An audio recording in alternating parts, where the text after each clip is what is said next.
Shalom, selamat pagi. Bagaimana kabar kalian hari ini? Semoga baik-baik saja. Saya Felixio Putra Donigoran, mahasiswa STFT Fajar Timur semester 8. Dalam mata kuliah Teologi Kontekstual, saya akan mempresentasikan artikel yang berjudul Saksi Allah di Dunia. Dalam artikel ini ada 4 poin penting yang akan kita bahas sebentar, yakni tentang tesis, penjabaran tesis, isi naskah, dan penilaian terhadap naskah. Poin yang pertama, tesis utama. Tesis utama dari artikel Saksi Allah di Dunia yakni teologi Thomas Aquinas tentang hidup membiara, khususnya hubungan antara biara dan dunia. Tentang hidup membiara ini diperbarui kembali selama Vatikan II. Leonardo Boff dan Konstitusi OFM turut mendukung upaya pembaruan. Poin yang kedua yakni penjabaran tesis.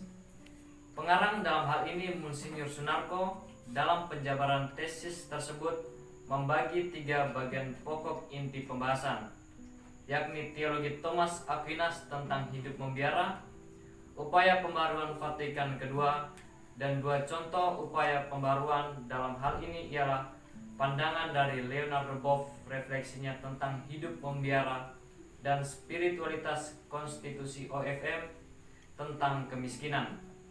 3 bagian pokok inti pembahasan ini kemudian dideskripsikan masing-masing.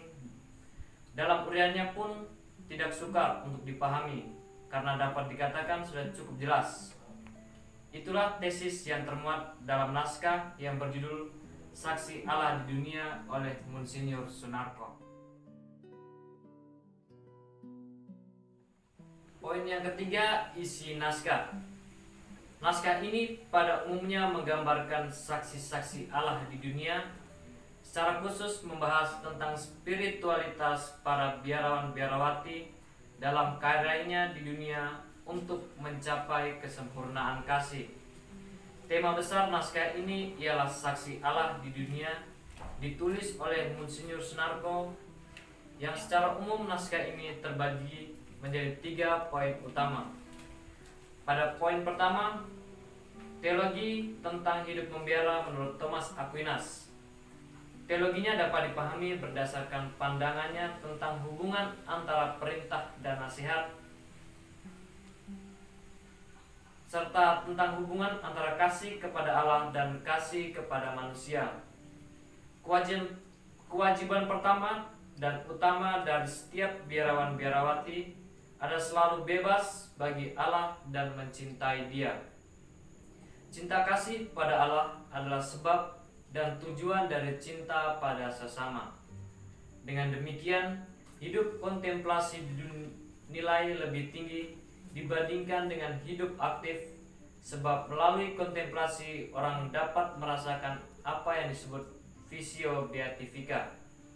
Pada bagian yang kedua, upaya pembaruan selama Vatikan II.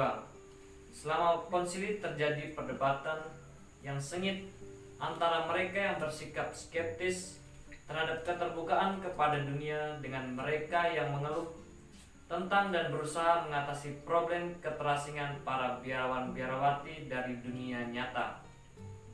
Melihat hasilnya dari Lumen Gentium, Gaudium et Spes, dan Perfecte Caritatis, kita dapat mengatakan bahwa di satu pihak mereka yang berusaha mengatasi problem keterasingan dari dunia itulah yang keluar sebagai pemenang.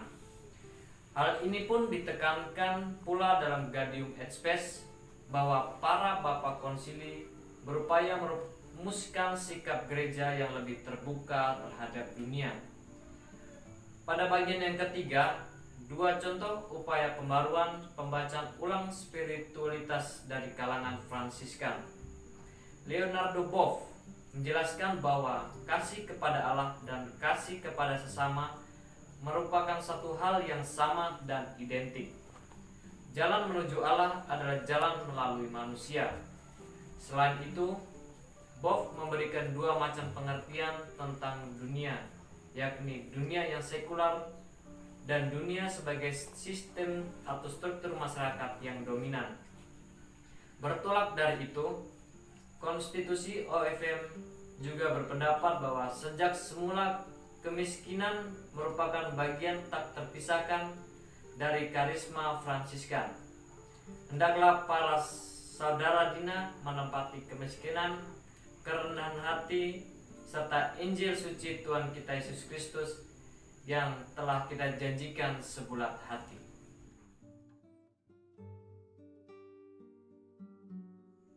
Poin yang keempat yakni penilaian terhadap naskah. Kekuatan dan kelemahan dari naskah. Yang pertama, kekuatan dari naskah yang berjudul Saksi Allah di Dunia ini ialah pembahasannya menarik, penggunaan kata dan kalimat sangat jelas dan mudah dipahami. Cara penulis mendeskripsikan teori dalam naskah pun terstruktur dan koheren. Rujukan atau sumber teologi yang digunakan sangat memadai. Dan yang terakhir yakni isi dari naskah ini sangat kontekstual. Sedangkan sisi kelemahannya dari naskah ini ada satu, yakni pada bagian akhir naskah atau penutup tidak menggambarkan atau menjelaskan secara keseluruhan atau dengan kata lain kesimpulan akhir dari naskah tersebut. Yang tertulis pada bagian penutup tersebut justru contoh-contoh permasalahan yang terjadi. Rekomendasi naskah ini pada umumnya ditulis dan ditujukan pada saksi-saksi Allah yang ada di dunia, terkhusus dalam hal ini ialah para biarawan biarawati. Model kategori teologi kontekstual Bivans, naskah ini termasuk dalam kategori teologi kontekstual model praksis. Karena naskah ini membidik penting atau perlunya konteks yang melibatkan perubahan sosial atau perlunya perubahan sosial itu dalam perumusan imannya. Sekian presentasi resensi artikel dari judul Saksi Allah di Dunia. Jangan lupa di like, komen, dan subscribe.